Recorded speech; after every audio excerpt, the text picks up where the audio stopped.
everyone. Today we are doing a year in the TikTok. We are starting a year in the TikTok on Find Food Freedom. I was originally just going to do like a spotlight thing and highlight a few of her things, but within watching 2 to 3 of her videos, I came across one that I found personally a bit morally offensive. And that's rare for me. Like, don't get me wrong, the fat acceptance movement pisses me off for a variety of reasons, but that's very like an emotional, personal thing, not something that I would call something I find morally offensive. Personally offensive, yes. Emotionally offensive, yes. Philosophically offensive, yes. Morally offensive, I feel like it's relatively difficult to offend me in a moral fashion. And yet she managed to do it. So, we're going to go ahead and start a year in the TikTok on Find Food Freedom. And for our last video today, I'm going to show you the video that I personally found morally offensive. So without further ado, let's get into it. It actually enrages me that their website says warm, like minded people. To use the terminology warm or like inviting, right? When literally your this company, right, is just extremely fat phobic.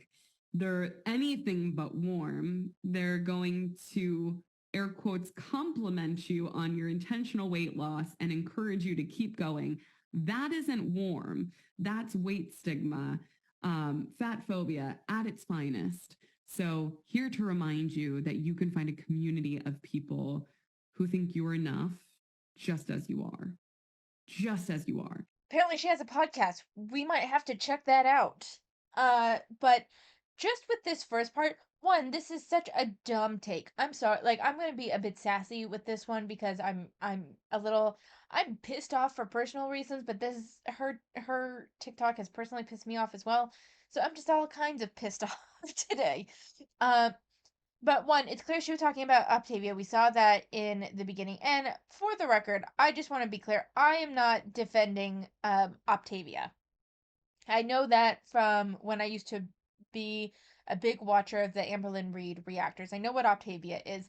I think it's not a great system personally because I think if memory serves, it relies heavily on their brand of meal replacement bars and shakes and that sort of thing. I personally don't like that. I don't necessarily have a problem with meal replacement shakes. I tend to drink those during the work week, either a protein bar or a shake or a protein shake as a meal replacement for no other reason than my work hours are awkward and I need to be able to eat something very quickly. So like there are times and places for meal replacement bars and meal replacement shakes. It's not those as a concept that I have an issue with.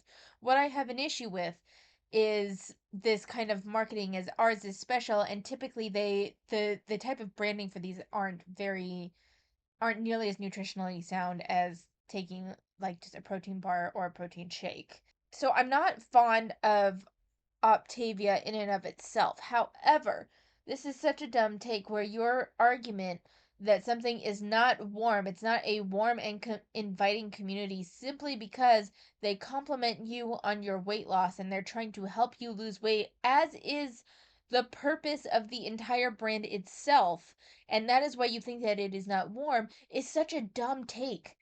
I'm sorry, but I know Halloween just passed, but can we take a page from Morticia Adams' book, please? What is normal to the spider is chaos to the fly. If someone is looking for weight loss, they can in fact be a warm and welcoming community for those. If you are fat, like in the fat acceptance movement, you don't believe in intentional weight loss, it's not going to be for you. For you to assign a perspective that it is therefore inherently not possible for it to be warm and inviting is such a dumb take. It just tells me that you have zero capacity to think outside of yourself. I'm sure that there are many fat acceptance spaces that are warm and inviting to those that want to align themselves with that movement. They would be hostile towards me because of my perspective, and that's fine. But that doesn't mean that I think that it is inherently not warm. It can be warm for the people that subscribe to that rhetoric. Just as, like, honestly, it's such a dumb take. Okay. First of all, it's one of the worst diets. And it truly is. And we're going to talk about why.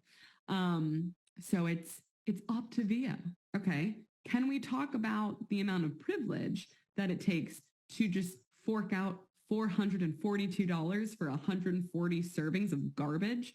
So again, these are their air quotes scientifically manufactured whatever the fuck their fuelings they call them, right? Their bars and their shakes. What have you taught me if I come to you and you say you can only eat 800 to 1,000 calories per day, and the majority of those should be coming from these fuelings? So, what happens when I don't have these fuelings anymore? What happens when I run out of these bars and shakes? Now what? What did I learn? All you taught me is to forego pleasure and satisfaction from food and listening to my hunger cues and respecting my fullness. And it is extremely problematic because then what? I buy more? No. Big, big hell no for us. So we're very close to being aligned in our perspectives here. I agree that I think that this scientifically manufactured bullshit that this word salad that they use to sell their product is it's just a marketing thing. And you're right. You aren't learning how to eat healthy on this program. You aren't learning how to incorporate foods that you can indulge in without going overboard. You're not learning how to do that. You're not learning how to eat in the real world. Not really. You're not learning how to do anything other than become dependent on this for maintaining a level of weight loss. And if it genuinely is, I remember Amber Lynn saying she was only eating like 800 calories a day. Do you believe that? I don't know. But I don't know what the general recommendations of Optavia were. I don't know if that is actually part of their brand, is that they recommend 800 to 1,000 calories. I don't know about that. That is also something I would have an issue with, though. In general, well, in general, I would say talk to your doctor, but if for whatever reason you can't, I would not go under 1,200 calories for the day, and that's at a bare minimum, personally. We're very close to being aligned here. My bigger issue is that it's a bad product that seems to be preying on those that don't know where to start and don't know how to lose weight and don't know how to make lifestyle changes that are sustainable.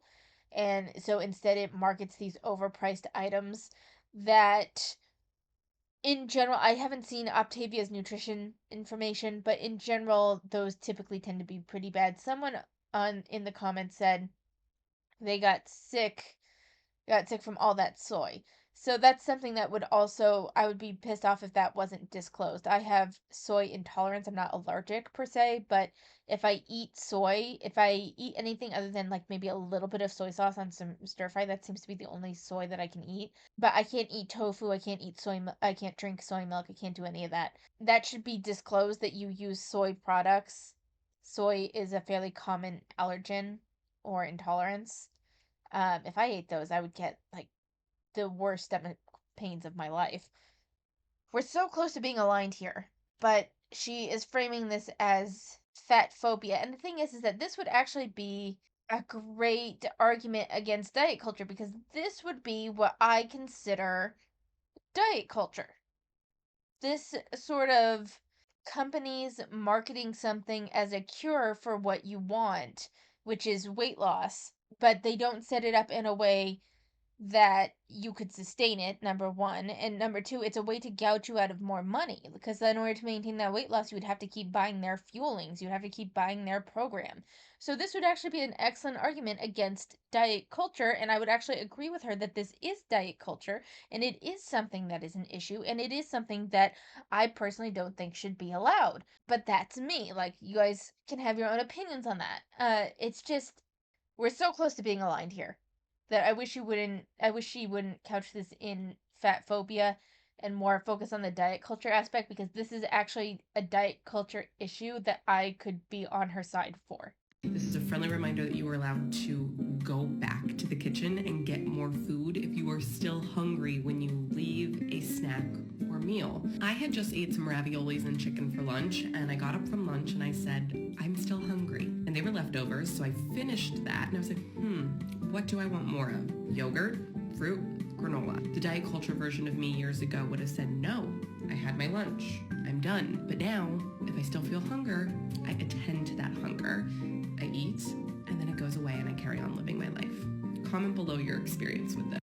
So, in general, I don't actually have an issue. Like, if you genuinely did not get enough to eat, go back for seconds. Yes. I don't genuinely have too much of an issue with that. The only thing I will say, and this is more coming from personal experience than anything else, is that especially if you came to the table extremely hungry and you wolfed down your food, take a drink of water and just sit there for like 10 minutes because you would be surprised. I have made it took years for me to, like, basically all of my 20s for me to stop doing this. And that is, I, because of whatever I was doing in the day, I didn't get a chance to eat. So by the time dinner came around, I was absolutely famished, right? I was fucking starving. So I go to eat. I wolf down my food because I'm fucking starving. And then I am like, I am still so hungry. So I go back and I get, and then by the time the signals from my gut reach my brain and stuff, and I am overly stuffed. I am uncomfortably full. So I don't necessarily have an issue if you are genuinely still hungry, go back. But there's a couple of things there. There's the thing I just mentioned with, make sure that you're actually still hungry because it does take, especially if you're like wolfing down your food, it does take some time for your brain to register that you've eaten. And then two, try not to fall into the trap of this is so good, I want more. That's something I'm still fighting a bit. I've gotten better about it, but it's something that I'm still training myself out of that was so good, so I want more. It's not about it's not even if you think like and you can sometimes confuse it with hunger. It's like, well, that was so good and I still want more. I'm still kind of hungry. You're not actually hungry, you just want more. It's one of those things where it's like there's not an issue inherently with going back for seconds. If you are genuinely still hungry, just be mindful of if you wolf down your food and maybe your brain hasn't had a chance to register that you've eaten, or are you really still hungry or do you just want more? Like, that's my thing there. Hooked on their food, so we're fat, sick, and nearly dead. That way we keep buying. Bobby strikes again with not only his fear mongering, but now his fat phobia. My name's Sam. I'm a registered dietitian, certified intuitive eating counselor, and certified personal trainer. And I'm here to tell you that this holiday season you can have whatever the fuck you want. Nutrition education is wonderful. I love delivering nutrition science without the stigma, but unfortunately, Bobby doesn't do that. As you make choices around food and beverages this holiday season, I encourage you to not only choose what sounds good, what's going to bring you satisfaction, but what also is going to make you feel pleasant. Bobby tries to make you believe that if you drink one of these things, you're going to be running back every single day to have one over and over because now you're hooked on it. But the great thing about intuitive eating is that we learn how to listen to our internal cues and listen to our body. And that means if you want one of these Dunkin' drinks every day, sure, you are more than welcome to it. And you might find that the more that you get in touch and in tune with your internal cues, you're going to want a variety of food and beverages. I can promise you that you're not going to become addicted to these beverages just because you drink one. So I would love to hear from you. What is your favorite holiday beverage below that you are going to be enjoying this holiday season? So I actually don't, I agree with Bobby. There is, whether you guys want to admit it or not, there is something addictive about sugar. Especially like, and I'm not talking natural sugars that have, that come from berries or stuff where you don't get like this hyper sweetness and no fiber. Like, it's just that sugar rush. Because when you get that sugar rush, you get a little bit of a dopamine release, which can make something addictive. Eating food can be addictive just the way sex can be addictive. Just because it's something natural doesn't mean that it can't be addictive. And a lot of the sugar isn't even natural, it's overly processed, and that's the problem. And the thing is that has anyone seen these like monster drinks with like 20 pumps of caramel and 20 sugars and all that shit? Have you guys seen the Dunkin' Donuts orders and shit? People will go nuts with these. And you can, in fact, get addicted if you are prone to eating a lot of sugar already and you drink one of these without looking at the nutrition information, without being aware of what you're drinking, you can easily become addicted to these sort of things. You 100% can. And some of the drinks, even without the added pumps or whatever, depending on which one you get, it can be up like over 100 grams of sugar in this one drink, especially like depending on size and depending on the type you get. And these comments of if I eat a ton of sugar, I naturally end up not wanting a lot of sugar after a while. Not entirely true. I'm sorry, but it's not. You can eat the more it, this one I'm coming a bit from my personal perspective, but for me the more sugar I eat, the more sugar I want. And kind of reprogramming your body by eating more whole foods and less processed foods does help with that regulation. But this, and I don't care that she's a registered dietitian. There's a couple of dietitians that I will watch on occasion. She's not one of them. But there was one woman that was really big on not telling people what not to eat. Instead, what she focused on was adding more nutritional density to the food. So she's like, I'm not going to tell you to not have pasta, but here's ways we can make pasta more nutritionally dense. And then she would give suggestions. I think that was brilliant. I think that's a fabulous way where if you don't want to focus on dieting or you don't want to focus on getting rid of foods that aren't particularly great for you, I think a fantastic step would be to just focus on making them more nutritionally dense. That's fabulous. You are not going to make a Dunkin' Donuts coffee concoction into something more nutritionally dense. There's too much sugar in there. It's one of those things where it's like it's not an issue for a treat, but if you start drinking them every day thinking that you want the coffee because you think the coffee is what's giving you energy, but there's hardly any actual coffee in there. It's the sugar that's giving you that kick. That's an issue. That's an issue because you probably don't even realize how much sugar you're taking in. Our bodies are not infinitely capable of dealing with shit. That's why people develop diabetes. That's why people, especially as you age, you get more of these issues where you do have to be a bit more cognizant of what you're eating and what you're doing and how you're taking care of yourself. So to act like there is no addictive quality to this at all is such a mistake. And I think that there's something to be said about being cognizant of what the nutrition of your food looks like, what you are eating. There's like, why is that an issue? He's showing people the equivalent of sugar in a drink with donut holes and like the cup with sugar in it. That's not fear mongering. That's making sure people are aware and have an idea, have a visualization of what they are actually taking in. Say, Mommy, it's the holidays. I want to indulge. This is beyond indulgence. I can't help but to think of what a sad reality this man lives in, that drinking a peppermint mocha is beyond indulgence. Also, I find it fascinating that he's so obsessed with what people are drinking and consuming. I think she's taking that interpretation entirely different. When he's talking about, granted, I don't know Bobby. I don't know this creator. So maybe he does take things to extremes. I'm not gonna make that claim, whether he does or doesn't. But just from the at least from the clips that I've seen, to me it seems less about like being concerned about what people are drinking and being concerned that people don't know what they're drinking, because that's the thing. There was when I was a teenager, I will never this was like my big this was the big light switch for me. This was the big thing that put me on being more aware of what I'm eating at a younger age, and I was very thankful I got it at 16. I had a friend that lived uh like 80 miles away from me, right? And we met at a convention. We liked playing cards together. There was no one else around us that really did it. So his mom and my mom would drive us to meet at like a halfway point. And we did that like once a month. And whenever I went to see him, there was a Cold Stone Creamery in because we would go to this like community mall.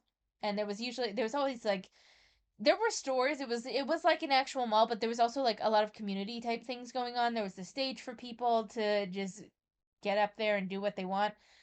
There was oversized chess pieces where people were always playing chess, and then there were tables for people to play card games. So that's where we played it, and then we would get something to eat. It was within the food court area, so that's what we would do.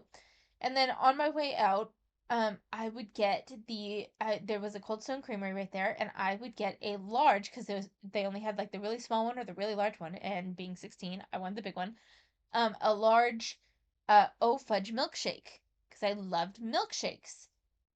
And at some point we learned that, oh, hey, you can find all the nutrition information online.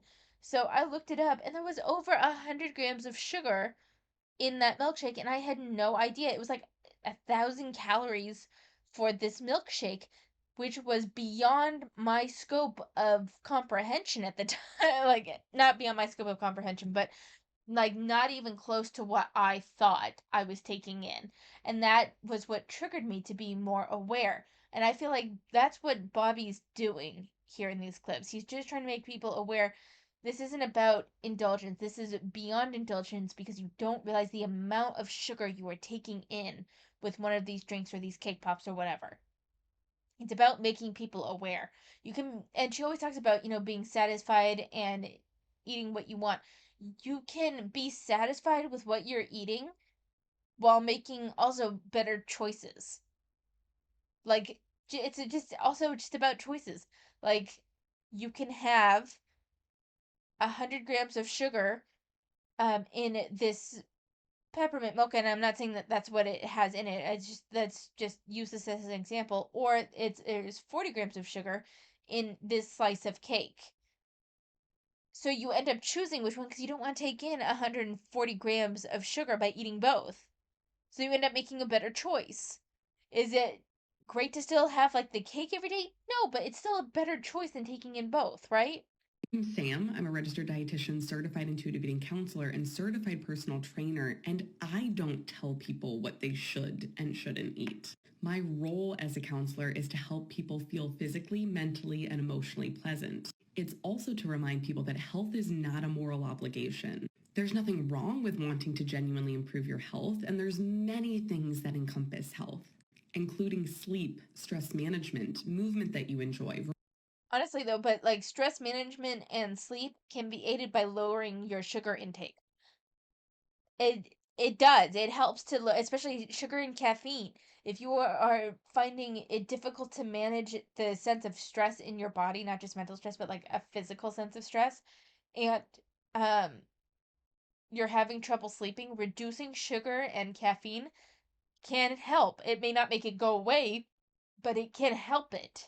Variety of nutrients, hydration, etc. And if you choose to go on a journey to improve your health, please know that guilt and shame never needs to be an ingredient on the plate. So I'm genuinely curious.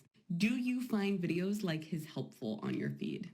I feel like I should watch a couple of his videos to get more an understanding and having a full scope. We'll see if she does another one, I will. We'll take a look at one of his videos just for the sake of it. Last night, my husband and I were on a date night, which is very few and far between these days. And we were enjoying our meal. It was so good. And we were asked for the dessert menu. And the next thing I know, the server comes over and places this delicious dessert in front of us. And she goes, I love your podcast. I love the work that you do.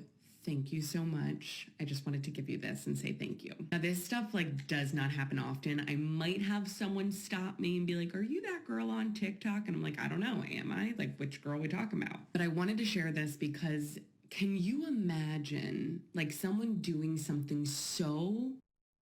Let's talk about nutrient-dense foods and intuitive eating while I make my favorite Greek salad. One of the biggest misconceptions about intuitive eating is that you don't eat nutrient-dense foods. And those are the foods that typically in diet culture we call healthy, right?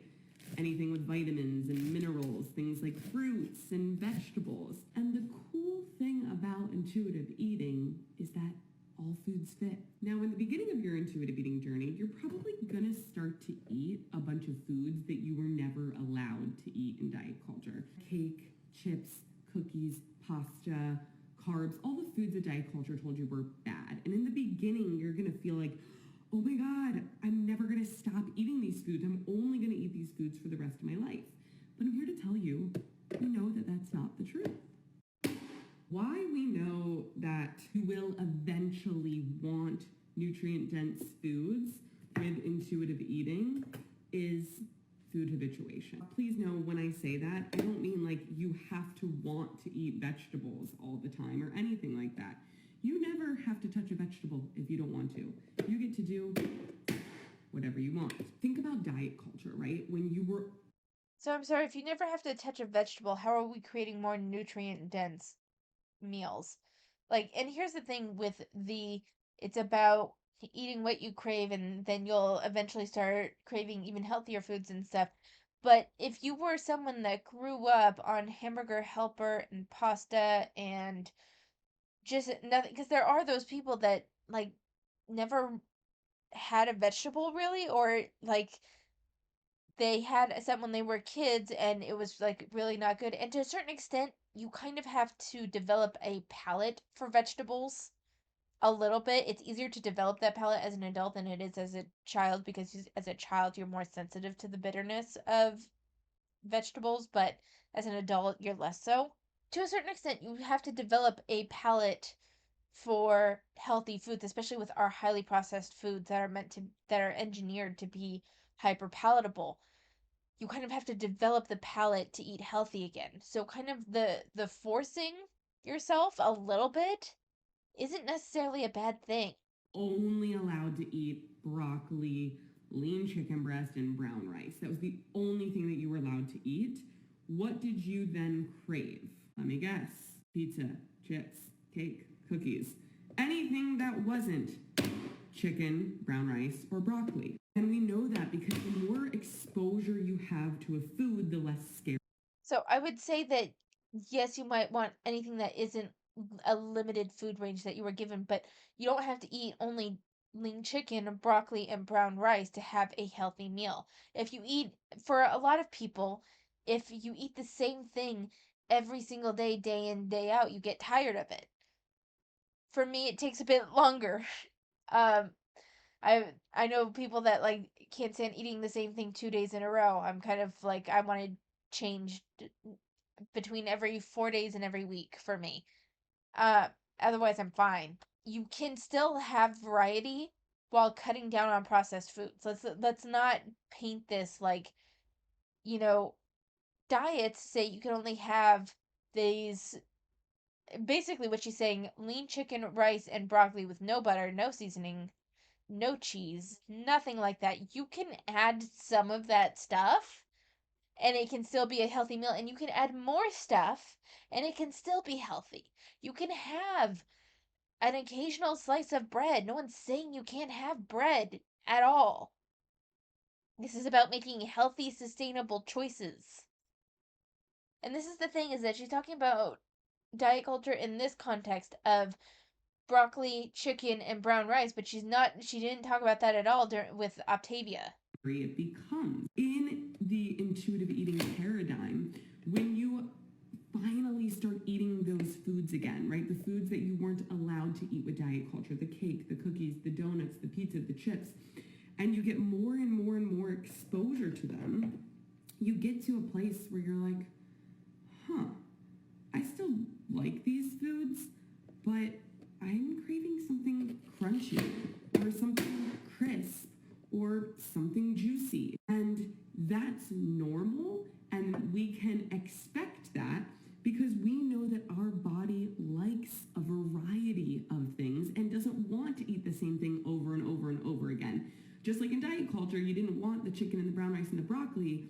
When we come over to intuitive eating and allow ourselves to eat all those foods, you're going to find that you're not going to want them all day, every single day, once you start allowing yourself to eat them. As I make this video, I recognize that I am very bad at concentrating and making food.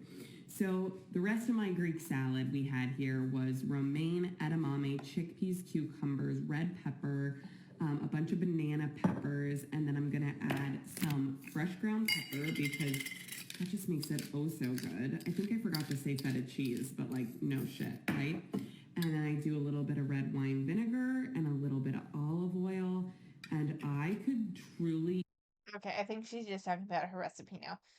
So, yeah, I don't like this is once again, it feels like she's propping up diet culture as this caricature of what most people that actually try to practice a healthy diet and monitoring what they eat as this like caricature and offering intuitive eating as like the be all end all, except it's not.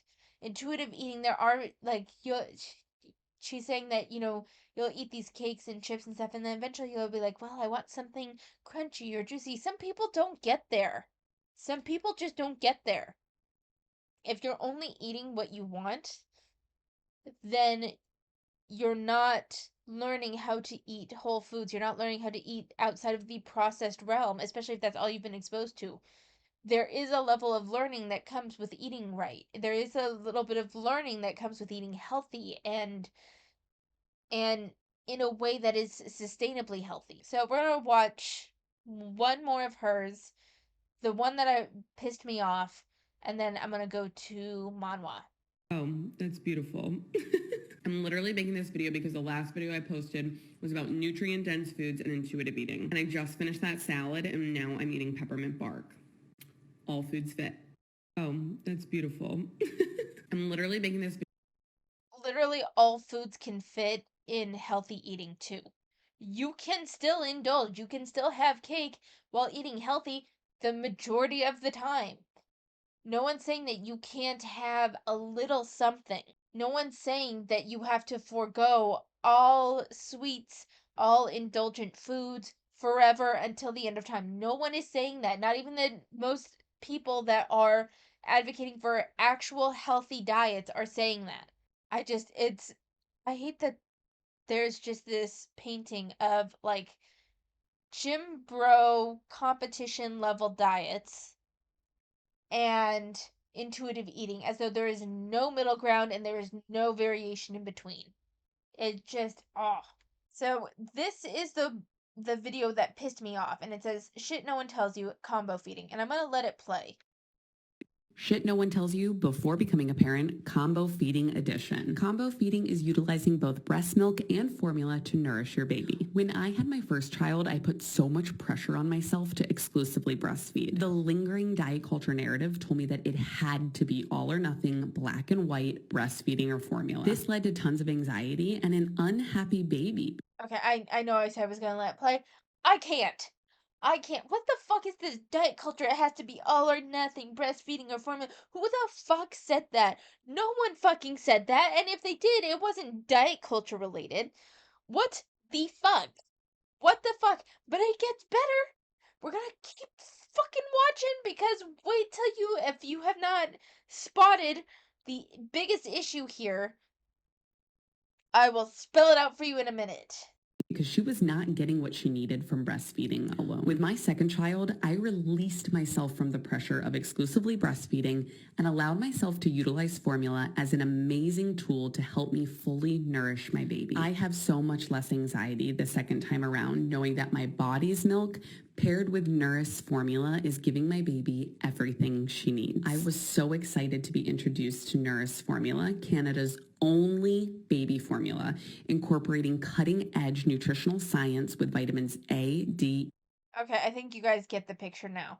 So she's painting this as something that she's letting new moms know that you can combo feed to a combination of breastfeeding and formula, which like that's not to me that's not I don't have a child or anything, but that's not groundbreaking news. But then to frame this as though it's like diet culture said you couldn't, what the fuck? I where please for the love of fucking god tell me where. But in general it doesn't even matter because this is a fucking ad. This is a fucking ad. So you are playing on women that desperately maybe want to breastfeed their child, but maybe they don't produce enough milk, or maybe their baby doesn't latch, or maybe their baby can't process breast milk because sometimes that happens too. We're just gonna put it on the moms that maybe can't produce enough milk for their baby. And you're framing this under diet culture for some fucking reason, which is just fucking stupid. And you're acting like doing a combination of both breastfeeding and formula is this, you know, act of defiance or some shit, but then it's not even real advice. It's not even real advice because you are fucking. This is a fucking ad. There's a paid and K, partnership right here. calcium. Shut up. There is a paid partnership right here. And you, as far as I can tell, so far you have not disclosed that. I don't think I ever got to the end of this, so I'm gonna see this and see. She better fucking say that this is an ad, that she was paid to say this. Iron, OPO lipids for digestion, and GOS fiber for gut health. OPO lipids resemble the fat structure of breast milk, and this game-changing ingredient supports better digestion, improves calcium absorption for stronger bones, and helps reduce common discomforts like constipation. Combo feeding for the win. What has your feeding journey been like? Comment below. So, no, she doesn't disclose that this is an ad. And the way this is framed, and I'm sorry, this literally pisses me off. I have seen a number of like new moms that have struggles, moms that struggle with, the toxic mommy culture bullshit of like, you're not a real mom if you had a cesarean, which is just fucking stupid. And you're not a real mom if you can't breastfeed, which is also just fucking stupid. And it feels like it's playing on those those very sensitive, very vulnerable feelings. That's what I feel from it. And it pisses me off. There's something about this. I can't even pinpoint exactly what offends me morally as so much about this, other than it feels like it's targeting that vulnerability of an already vulnerable section of people. It just, some of you are probably going to think that this is an entirely over reaction to this, and maybe it is. I'm not going to claim that I have the most rational reaction to this, but there is something about this that just angers me. It makes me so mad because all you have is this little thing here that says paid partnership. I'm pretty sure she doesn't mention anywhere. I immediately integrated, and then she just says that she uses it, but she doesn't. So far, I'm not seeing. Click the link in my bio, but she doesn't. Is hashtag ad in here? Fuck no. Oh no, wait, yes it is. Thank fucking God. I mean, that's something. But this is really something that I wish. I feel almost like, for it to be morally okay for me, the before she even started the thing would be like, this is an ad for Nutrace or whatever, Nutrice or whatever the fuck this is. It it angers me. It angers me. Feel free to say that I'm overreacting. Feel free to say, like, there's something about this though that I don't typically have strong feelings about things like this. Not to the extent that I feel it now, but this royally pisses me off. So for a palate cleanser, let's take a look at manhwa. So, current reads. These are all the ones that I've said that I'm thinking of reading later, with the exception of Under the Oak Tree, which I am currently reading. I'm currently reading Under the Oak Tree, which I started reading as a physical graphic novel from the library, and it's really interesting. It's this girl that was mistreated by her father, was forced to marry this knight that was well below her in status. Um, they had their wedding night, and then he immediately goes off to war for 3 years, and she never sees his domain. She never goes to his house or anything. She stays in her family home for those 3 years, and is essentially like beaten by her father repeatedly, right? And then he rescues her, but he doesn't know what she's dealt with. He thinks that she just is stuck up and doesn't like doesn't view him as equal to her in status, and that she's kind of turning her nose up, that she's a bit of a snob, even though that's not the case. And there's just this kind of rolling thing where they start to get to know each other, but neither of them say anything explicit about what they've gone through that makes them jump to some conclusions, right? But it's clear that they both really like each other, even when they have their fights, which often, it's one of those things where there's a series of issues between them that could genuinely be finished, but not finished, but could genuinely be fixed with a heart to heart, with like a long conversation. It could be fixed. But no one does that because no one wants to be vulnerable, and there's usually like shit going on, right? One of the things is though is that one there's a couple of funny things actually. One, he doesn't know what menstruation is, and so he absolutely freaks out when he finds out that she's bleeding, which I thought was fucking hilarious and adorable. But then also, like, there have been a couple of different instances where he like gets up and walks away from her, and he doesn't want to do anything because he wants to have sex with her essentially, and due to the parameters of the situation, he can't. This has happened enough times that it's kind of clear that that's what the issue is, and yet she still doesn't pick up on it. So there is that too. I've become a true villainess. I've read the whole thing. It's already complete. It is fabulous. It's about 100 chapters long. Wonderful. I love it. It starts off as a villainess that dies, and she thinks that it's from a novel. But she thinks that she was put into a novel, like it was an isekai situation. But that's not entirely what happened. It's a big convoluted. It's this big web of things that happen that I can't really say without giving away a shit ton of stuff, but the couple interaction between these two is fabulous and I fucking love it. There's this whole scene. This one isn't too much of a spoiler because this happens pretty early. But she's what's called a stern, meaning that she has divine power, right? And there's this thing where she has to have a commitment ceremony with her betrothed, which is not him at the beginning of this story. It's someone else. And the saintess that is supposed to be the heroine of the story that she read, um, and uh, is generally kind of not a good, like, it's already hinted out early on that she's not a good person. The saintess is assigned a knight, which is her betrothed at the beginning, not him. It's a different guy, and her and her betrothed had this commitment ceremony that was to start their wedding essentially, and their wedding had to be there was like a specific timing that had to be done because she is this person that possesses divine power. And one of those things is that he had to be at the altar by this specific time or they could both die, right? So what does he fucking do? He allows the saintess, not her, this the who's supposed to be the heroine, to essentially take her to this place far away just when the weather is bad and there's a massive snowstorm coming in. And so what happens? What happens? And the Saintess also is a stern at the same time. So, and that becomes important. I'm not giving away too much because this will all be rectified within the first 10 chapters ish. So what happens? They get fucking snowed in this fucking podunk nowhere cabin, and she is left at the altar and then starts coughing up blood and starts just like bleeding and dying. So what does he do? Because he's like, this is some fucking bullshit. He marries her so that way she doesn't die. And what does her former betrothed do? He marries the saintist. He's a fucker. And it gets more interesting from there. So that's what I spent this past week reading.